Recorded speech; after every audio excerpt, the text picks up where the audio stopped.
नमस्कार बच्चों, मेरा नाम है सुनील। शुरुआत करते हैं पार्ट नंबर सेकंड, जिसका नाम है मोशन।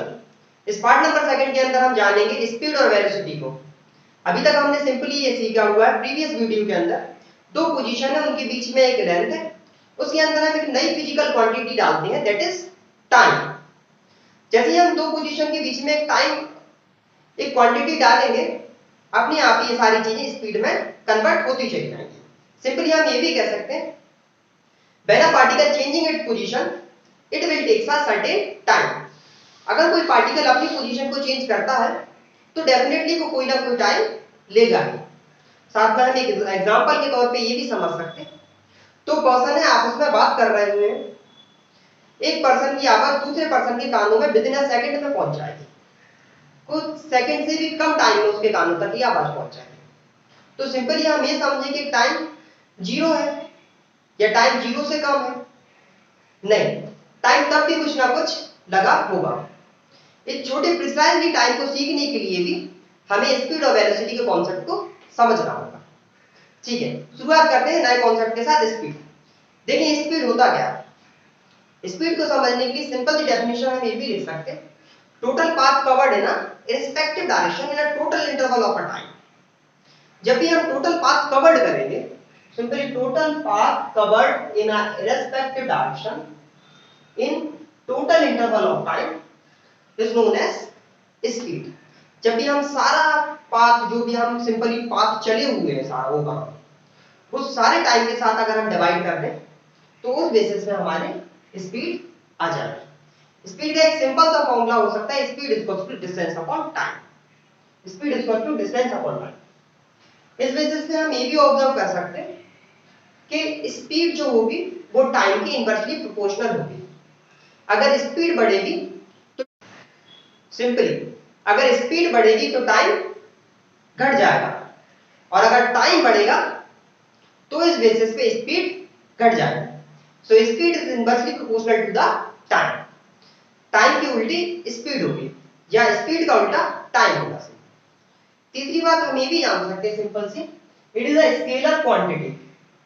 एक स्पीड के अंदर सिर्फ और सिर्फ मैग्नीट्यूड होगा, हमें डायरेक्शन पता नहीं होगी कि हम कितनी 60 किलोमीटर पर आवर या फिर 30 मीटर पर सेकंड या 20 मीटर पर सेकंड, ये ओवरऑल जितनी भी हमारी स्पीड है हम किस डायरेक्शन में मूव करें। जब हमें डायरेक्शन के बारे में इंफॉर्मेशन ना हो तो उस बेसिस पे वो हमारे लिए स्पीड बन जाएगी, क्योंकि सिंपली उसके पास एक मैग्नीट्यूड है। जिसके पास सिंपल एक मैग्नीट्यूड होगा so it is a scalar quantity. तो स्पीड के पास कोई डायरेक्शन नहीं होती। चौथी लाइन हम ये भी कह सकते हैं, it is measured in kilometre per hour और मीटर पर सेकंड। स्पीड को मेजर करने के लिए हम मीटर पर सेकंड से भी मेजर कर सकते हैं और साथ ही किलोमीटर पर आवर से भी मेजर कर सकते हैं। It gives an idea how fast और स्लो द स्पीड। स्पीड हमें एक आइडिया लगाएगी या आइडिया देगी जिस बेसिस पे हम पहचान पाएंगे कि स्पीड कितनी तेज है या स्पीड कितनी धीमी है। और एक लास्ट, इसी के लास्ट कॉन्सेप्ट को हम जानेंगे, it can be always positive और जीरो। स्पीड हमेशा पॉजिटिव होगी या स्पीड कभी या जीरो होगी। स्पीड के नेगेटिव होने के चांसेस की पॉसिबिलिटी जीरो होगी, स्पीड कभी नेगेटिव नहीं हो सकती।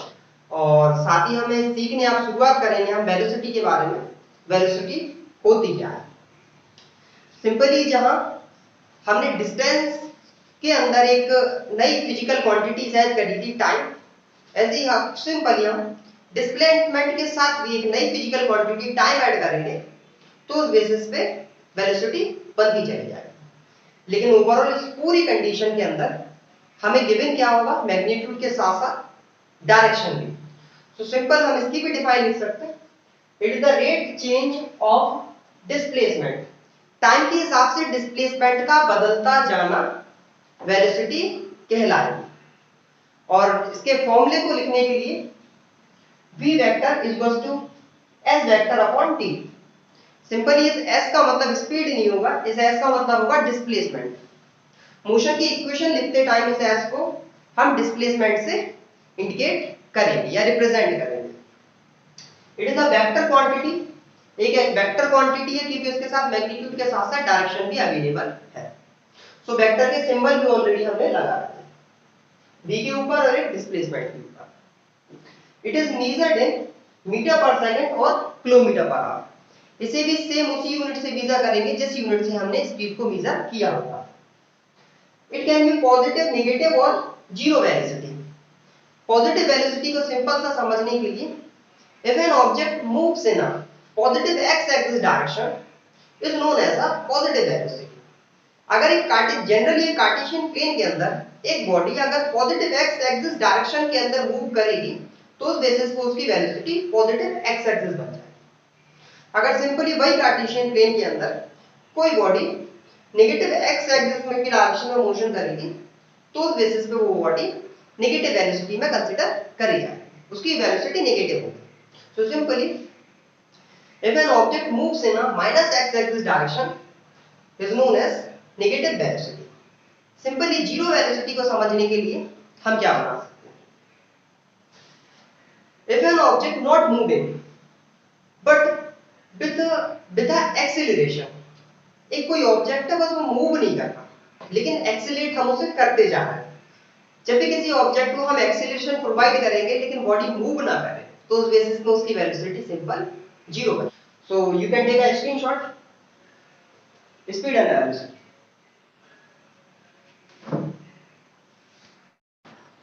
शुरुआत करते हैं नए कॉन्सेप्ट यूनिफॉर्म और नॉन यूनिफॉर्म स्पीड के बारे में। अभी तक की वीडियोस में हमने स्पीड और वेलोसिटी के बारे में जानना हुआ था, साथ ही अब हमें यूनिफॉर्म और नॉन यूनिफॉर्म स्पीड भी जानना बड़ा जरूरी है। अब इस यूनिफॉर्म स्पीड को सीखने के लिए हमें क्या क्या चीजें सीखना होगी सो जानते हैं। सबसे पहले हमें ध्यान ये रखना होगा क्योंकि इस चैप्टर के अंदर हम रेक्टिलिनियर मोशन को रीड कर रहे हैं। Rectilinear motion that is straight line. जब ये स्ट्रेट लाइन में अगर कोई object equal distance equal time interval में अगर ट्रैवल करेगा तो उस बेसिस पे उसकी वेलोसिटी सेम होगी या उसकी वेलोसिटी कांस्टेंट होगी, और इसी कंडीशन को हम यूनिफॉर्म स्पीड का नाम दे देते हैं। एक बार और ध्यान देंगे हम इसी बात पर, अगर कोई बॉडी स्ट्रेट लाइन में equal distance in equal interval of time, अगर कोई बॉडी P से लेके Q तक 15 मीटर 3 सेकंड में चलती है, फिर बॉडी Q से लेके R तक 15 मीटर फिर 3 सेकंड में, फिर उसके बाद बॉडी R से लेके S तक 15 मीटर फिर 3 सेकंड में, इसका मतलब डिस्टेंस और टाइम अगर सेम होंगे तो ऑलमोस्ट वेलोसिटी भी सेम होगी। चलिए ध्यान दें कैसे लिखेंगे हम। The motion of an object in which the object travels in a straight line. अगर कोई वो ऑब्जेक्ट या कोई बॉडी एक स्ट्रेट लाइन में ट्रैवल करती है तब, and its velocity remains constant, तब उसकी वेलोसिटी सेम होगी। और ये डिपेंड किस चीज पे करेगा ये यूनिफॉर्म मोशन, तब के लिए हमें जानना होगा its cover equal distance in equal interval of time. अगर ये सारी चीजें हमें पता है तो हम सिंपल यूनिफॉर्म स्पीड को भी लिख पाएंगे। साथ में हमें जानने की जरूरत है नॉन यूनिफॉर्म स्पीड क्या होती है। जस्ट हम इसके अपोजिट ही कह सकते हैं, अगर कोई बॉडी अनइक्वल डिस्टेंस और अनइक्वल टाइम में ट्रेवल करती हो तो उस बेसिस में वो बॉडी नॉन यूनिफॉर्म स्पीड की कैटेगरी में आ जाएगी। ये सारी चीजें किन फैक्टर्स पे डिपेंड होंगे सो हमें ये भी ध्यान देना।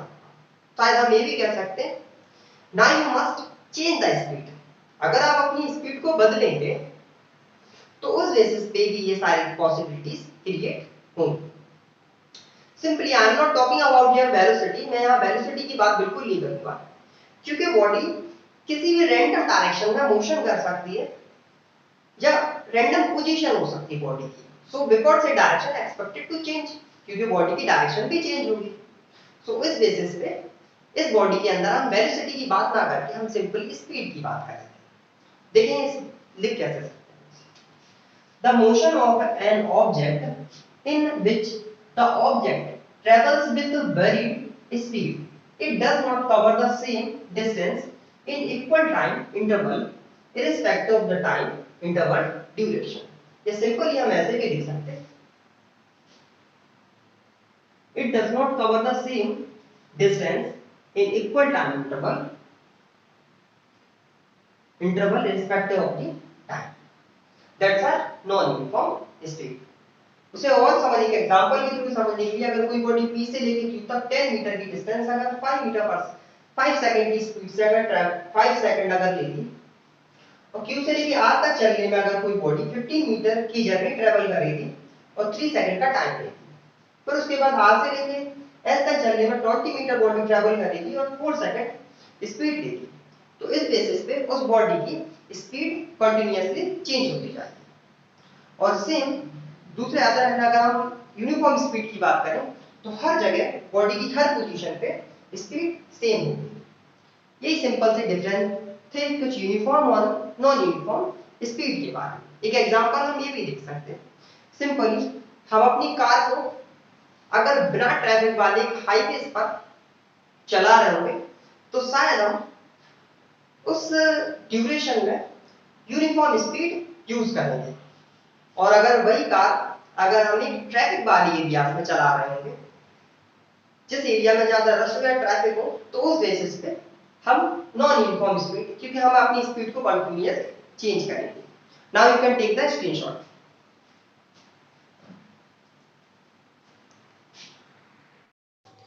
शुरुआत करते हैं नए concept average speed and average velocity के साथ। एवरेज स्पीड और एवरेज वेलोसिटी को सीखने के लिए सिंपल सा हमें ध्यान देना होगा कि प्रीवियस वीडियो में हमने सीखा हुआ था स्पीड एंड वेलोसिटी के बारे में। स्पीड और वेलोसिटी जो क्वांटिटीज को हमने रीड किया होता वो सिंपली हमें एक स्मॉल स्केल के लिए इनफ थी। बाकी हमें average speed and average velocity को सीखने के लिए ये सारी ऑब्जर्वेशन हमें लार्ज स्केल पे करनी है। जब ये ऑब्जर्वेशन हम लार्ज स्केल पे करेंगे तब हमें कुछ एवरेज स्पीड के बारे में ओवरऑल पता चलेगा। लेट्स फॉर एग्जांपल के लिए हम एक देख सकते हैं, सिंपली मैंने झांसी से लेके ललितपुर तक की विच इज 100 किलोमीटर की डिस्टेंस ट्रेवल करी, उस पूरी ड्यूरेशन में मुझे 2 घंटे का टाइम लगा। सो सिंपली मैंने जब टोटल डिस्टेंस जो कि 100 किलोमीटर थी, टोटल टाइम 2 आवर से जब मैंने डिवाइड करके देखी तो ओवरऑल मेरी स्पीड 50 मीटर पर सेकंड आई। तो इस हिसाब से हम एक डेफिनेशन के थ्रू देख सकते हैं कि एवरेज स्पीड होगी क्या।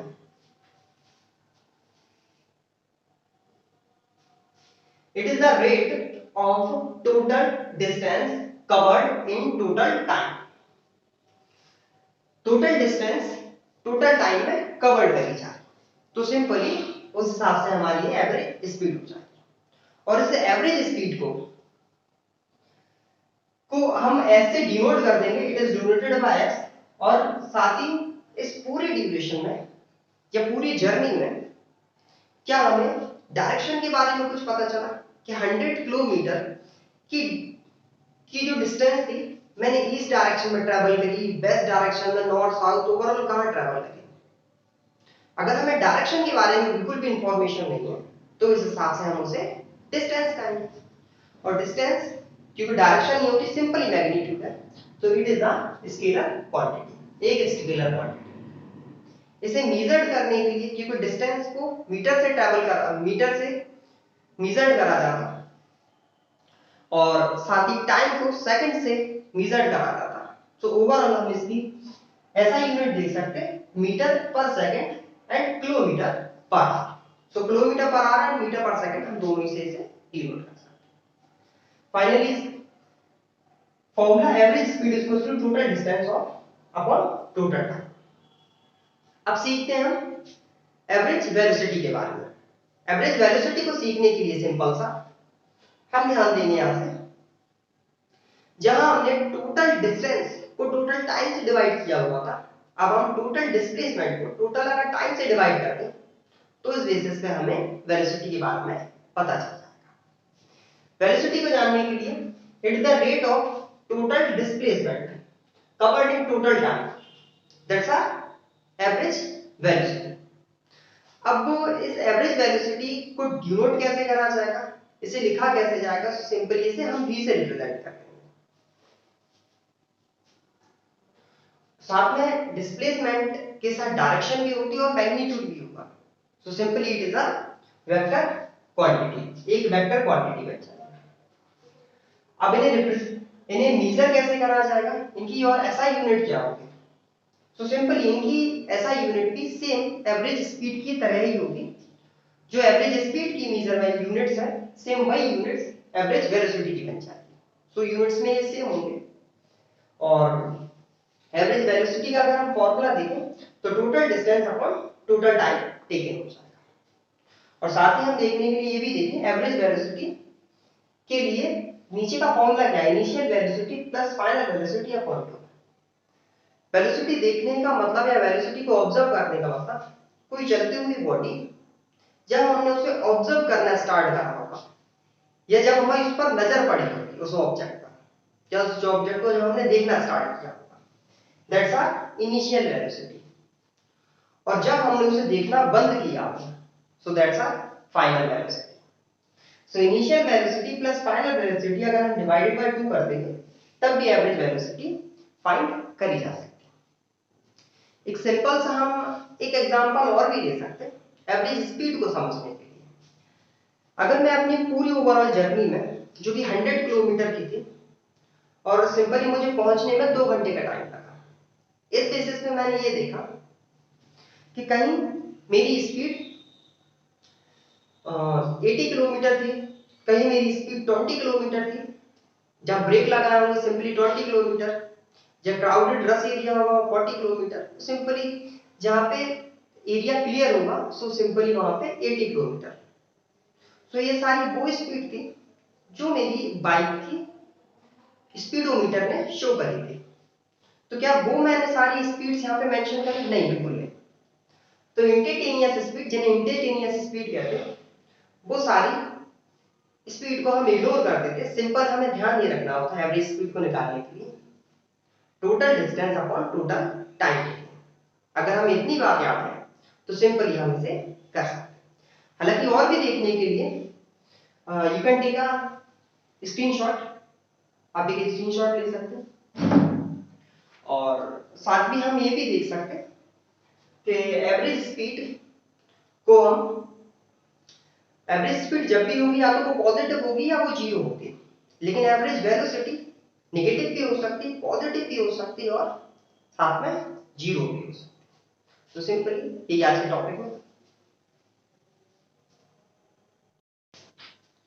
शुरुआत करते हैं एवरेज स्पीड और एवरेज वेलोसिटी को एक स्टैंडर्ड सवाल से समझने की और जानते हैं एवरेज स्पीड और average velocity day to day life में काम कहां आएंगे। जानते हैं एक पर्सन है, a man goes from P to Q at given speed। एक पर्सन P से लेके Q तक एक given स्पीड से चलता है और जब उसे Q से लेके P पर वापस आना होगा तो वो V2 स्पीड का यूज करता है। एक पर्सन जाने में V1 स्पीड का यूज करता है और वही पर्सन वापस लौटने में V2 स्पीड का यूज करता है। सिंपली हम ये तो समझ पा रहे हैं कि यहाँ पे स्पीडें अलग अलग हैं। अगर स्पीड अलग अलग होगी तो सेम उसी जर्नी में चलने के लिए ऑलमोस्ट टाइम अलग अलग होगा। अगर सेम उसी जर्नी में, सिंपल हम ऐसे भी समझ सकते हैं। अब एवरेज स्पीड हम कैसे पता करेंगे? तो एवरेज स्पीड को पता करने के लिए हमने सीखा था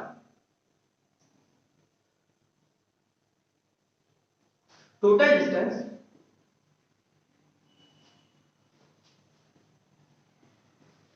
अपॉन टोटल टाइम टेकन।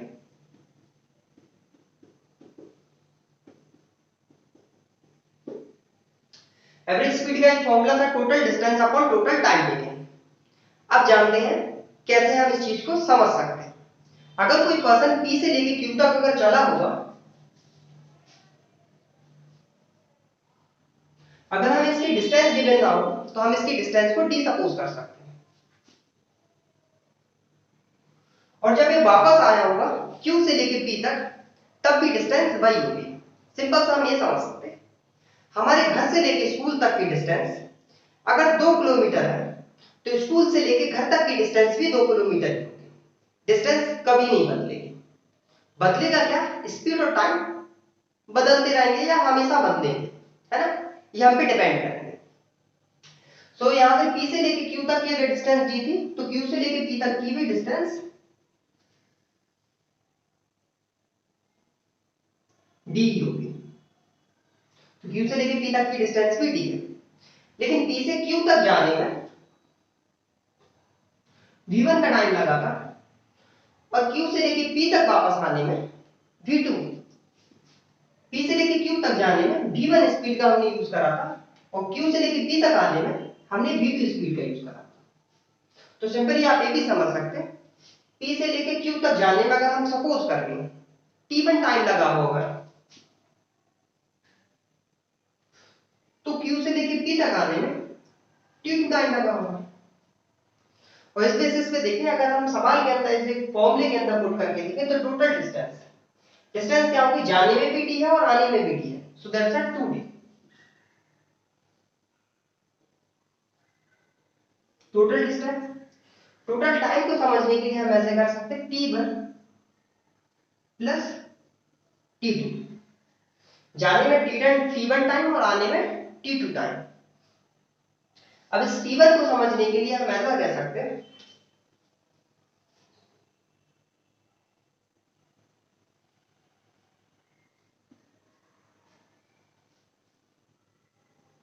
अगर v1 स्पीड से v1 स्पीड को कैलकुलेट करने के लिए हम d अपॉन t1 रखेंगे, speed equals to distance upon time, ऐसे निकाल सकते हैं।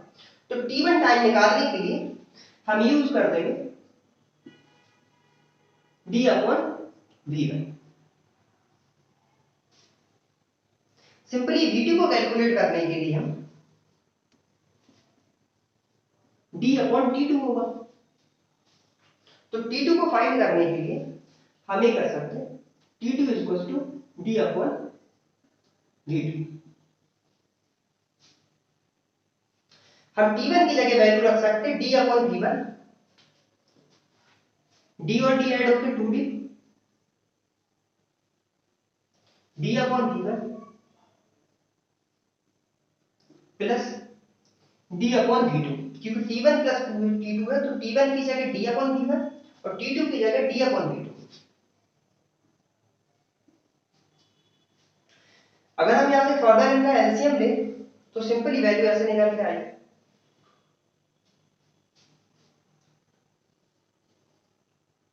2d अपॉन v2 का मल्टीपल इस d1 में, तो dv2 और v1 का मल्टीपल इस d में plus dv1 upon v1 v2। ठीक है, डिवाइड के v1 v2 हम ऊपर ले जाके मल्टीपल के बना देंगे, v1 v2 upon d v2 plus d v1।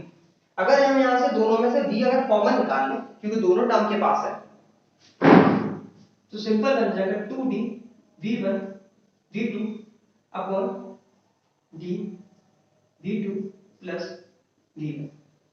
अगर हम d से d कैंसिल आउट कर दें तो फाइनली बन के आ जाएगा 2 v1 v2 upon v2 plus v। और ये हमारा एवरेज स्पीड हम यहां से कैलकुलेट कर लेंगे। सो सिंपल है, average speed equal total distance upon total time. ठीक है, तो डिस्टेंस यहां से यहां तक भी d है, जाने में d है और आने में भी d है, तो 2d। टाइम अलग अलग है, t1 जाने का टाइम और t2 आने का टाइम। अब t का हम ऐसे भी लिख सकते हैं, हमने पढ़ा हुआ था d equals to speed equals to distance upon time. तो टाइम को निकालने के लिए हम ऐसे कर सकते हैं डिस्टेंस, टाइम को निकालने के लिए डिस्टेंस अपॉन स्पीड। सो t1 की जगह हम ये वैल्यू रख सकते हैं, सिंपली हम t2 की जगह ये वैल्यू रख सकते हैं। जब हम फर्दर इनका एलसीएम लेंगे तो एलसीएम लेके हम इन्हें ऐसे सॉल्व करेंगे, इसका एलसीएम इसमें, इसका एलसीएम इनमें, आपस में। फिर इन्हें बनाने के बाद नीचे वाला टर्म ऊपर पहुंच जाएगा, इनमें से हम d को कॉमन ले लेंगे और d से d कैंसिल आउट कर देंगे और ओवरऑल एवरेज स्पीड ये बन जाएगी। एवरेज वेलोसिटी को आप इसका एक स्क्रीनशॉट ले सकते हैं। अब जाने एवरेज वेलोसिटी क्या होगी। ओवरऑल इसकी एवरेज वेलोसिटी 0 होगी क्योंकि पर्सन ने जहां से चलना स्टार्ट करा था अब वो वहीं वापस आ गया, तो सिंपल ये होगा उसकी इनिशियल पोजीशन उसकी फाइनल पोजीशन के बराबर है। अगर जब भी इनिशियल पोजीशन फाइनल पोजीशन के बराबर होगी तो डिस्प्लेसमेंट जीरो होगी। और अगर टोटल डिस्प्लेसमेंट जीरो है और अगर हम टोटल टाइम टेकन से डिवाइड करेंगे तो रिजल्टेंट जीरो ही होगा। तो इस हिसाब से इसकी एवरेज वेलोसिटी जीरो होगी। इसे हटा दें।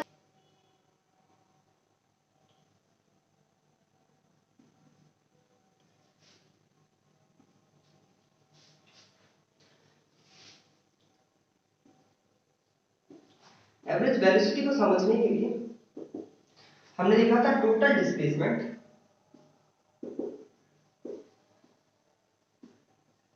Upon total time taken.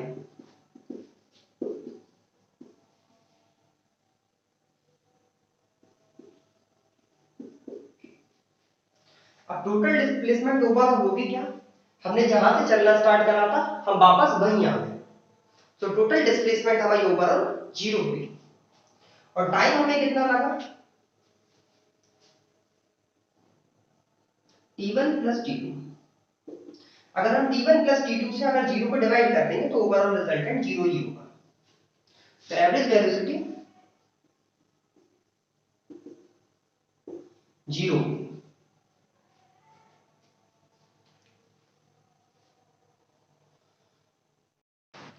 शुरुआत करते हैं एवरेज स्पीड और एवरेज वेलोसिटी के कॉन्सेप्ट से सवाल को सॉल्व करते हैं।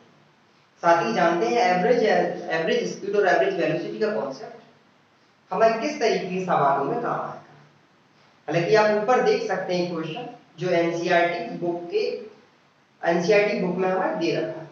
उस क्वेश्चन को हम सॉल्व करेंगे और साथ ही सीखेंगे एवरेज स्पीड और एवरेज वेलोसिटी के डेप्थ कॉन्सेप्ट। सिंपली ऊपर एक क्वेश्चन दे रखा है, Abdul while driving to school compute the average speed.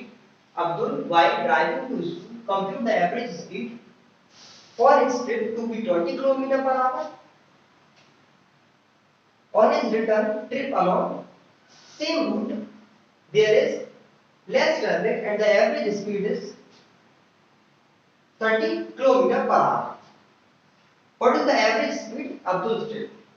जब अब्दुल स्कूल की तरफ जाता है तब स्कूल को 20 किलोमीटर की पर आवर की स्पीड पे जाएगा और जो सेम रूट में जब स्कूल से वो वापस लौटेगा तब उसकी स्पीड, क्योंकि ट्रैफिक क्लियर था तो उस बेसिस पे उसकी स्पीड 30 किलोमीटर पर आवर। इस बेसिस पे हमें पता करना होगा अब्दुल की एवरेज स्पीड क्या है। और एवरेज स्पीड को निकालने के लिए हमने सिंपली सीखा हुआ था total distance upon total time taken.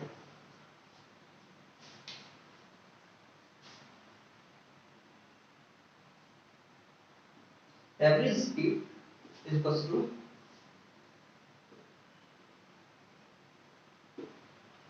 total distance upon total time taken.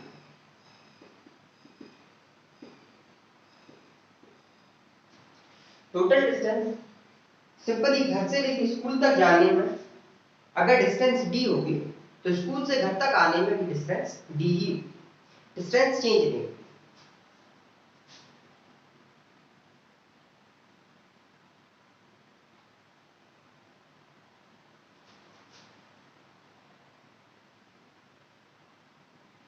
अगर यहाँ डिस्टेंस d है तो सिंपली आते टाइम की डिस्टेंस, अगर जाते टाइम d है तो आते टाइम की डिस्टेंस d ही होगी। कंडीशन है कि जाते टाइम स्कूल, घर से स्कूल जाते टाइम स्पीड थी 20 किलोमीटर पर एंड लौटते टाइम स्पीड हो गई 30 किलोमीटर पर। जाते टाइम और आते टाइम सिंपली हमें टाइम के बारे में कोई भी इंफॉर्मेशन नहीं है, तो सिंपली हम ये कैसे कंसीडर कर सकते हैं अगर जाते टाइम उसने t1 लिया होगा तो आई थिंक आते टाइम उसका t2 हो गया होगा। स्पीड चेंज होगी तो टाइम भी चेंज होगा। Total distance d plus d, total time that's t1 plus t2, total time t1 plus t2। Simply हमने पढ़ ही रखा था speed is equal to distance upon time. अगर स्पीड s1 होगी तो टाइम t1 होगा, और T1 टाइम को पता करने के लिए T1 equals to D upon S। Simply T2 time को पता करने के लिए D अपॉन S। तो हम सिंपल T1 की जगह value D upon S1 put कर देंगे और T2 की जगह D अपॉन S2। D और D upon S1 plus D upon S2। S की वैल्यू हमें गिवन है तो S1 और S2 की हम वैल्यू रखते हैं। फर्दर सॉल्व करने जैसे 2D upon DS2 plus DS1 और S1 और S2। इनका हम क्रॉस मल्टीप्लिकेशन आपस में कर देंगे एलसीएम लेते टाइम। सो DS2 D plus DS1 upon S1 S2। Divide का टर्म ऊपर जाने पर मल्टीपल बन जाएगा। 2D multiple S1 S2 upon DS2 plus D S1। यहां से हम D को कॉमन ले लेंगे दो ऊपर से,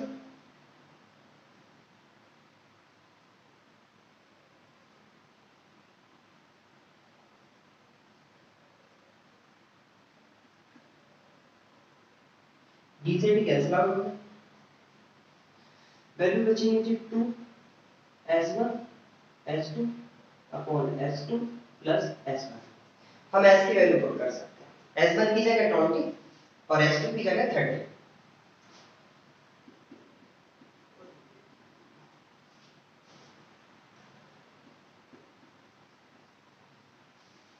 So overall value हमें ये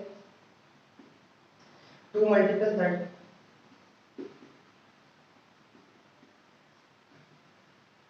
50 2 to the 4 4 3 that 12, so 120 upon 5 that's a 24 kilometer per hour। so average speed हो जाएगी 24 kilometer per hour। simple, you can take a screenshot।